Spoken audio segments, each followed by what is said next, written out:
Good morning, everyone. A good tavach, Shavua Tov. We are continuing here in the laws of KASHRUS, and we left off in the middle of an important question, and that is, if a person cooked Pareve food, which means it's not milchig, it's not Fleishig, they cooked it in a Fleishig, in a meat pot, are they then allowed to eat that together with milchig? Could you cook your Pareve spaghetti in a Fleishig pot, and then when you take it out of the pot and put it onto your plate, could you drizzle cheese on top of there and eat it all together?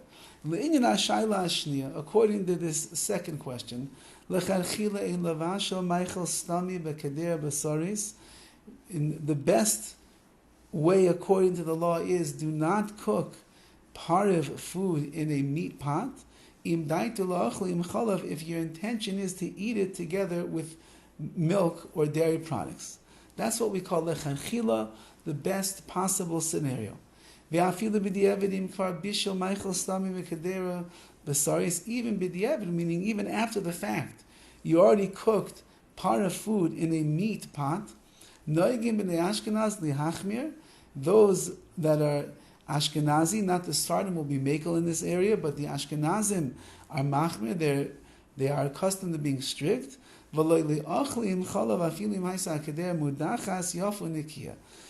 if the pot was cleaned out very good, and there is certainly no meat substance or residue that's there, still the halach is that they do not eat it together with milk products. The Sfardim, apparently, they would be Makor, they would be lenient in that area. Amnam, however, if the pot itself was not what's called a bas yoima, which means it was not used for meat in the last 24 hours,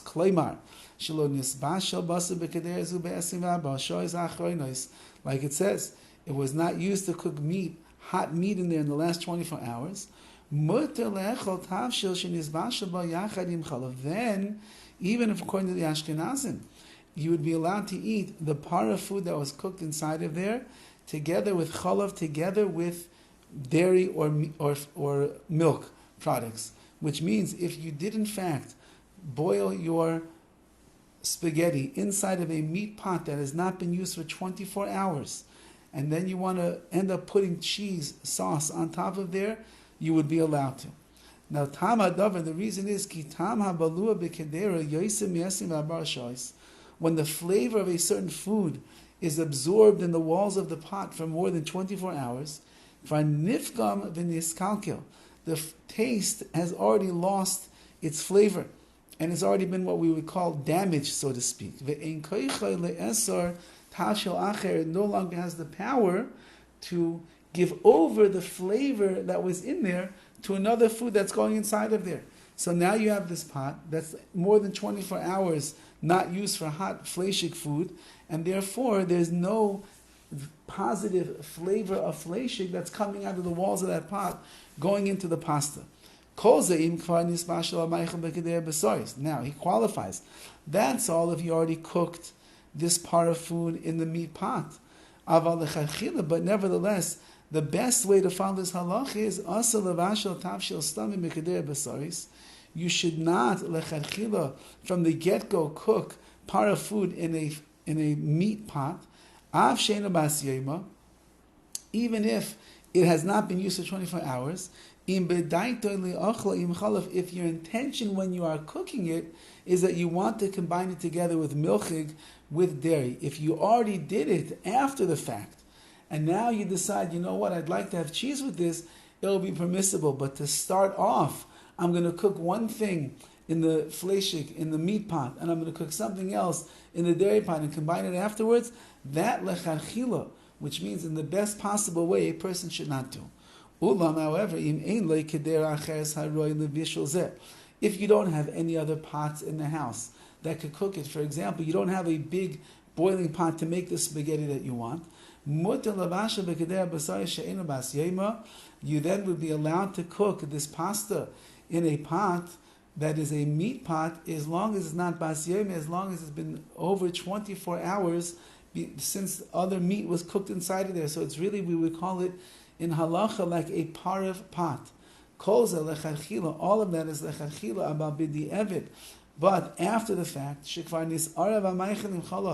if the food already got mixed together with milk, you're still allowed to eat it. Even, says Rav Forst, even if the pot itself originally was used within 24 hours, and then you cooked your pasta in there, and then, let's call it by mistake, you ended up mixing a milk inside of there, says Rav Forst, based on the Paiskim, the halachic authorities, you would still be allowed to eat that food. It's not considered basar v'chalav. So there's lechatchila, don't do it. Then there's lechatchila where you don't have another choice because it's the only pot that you could use. Cook it in the pot that is einu ben yoima, which means that it has not been used for 24 hours, and then mix. And then there's the b'diavad that even if you already cooked it in the pot and you mixed it together and then you realize what happened, b'diavad means after the fact, you would still be allowed to eat that food.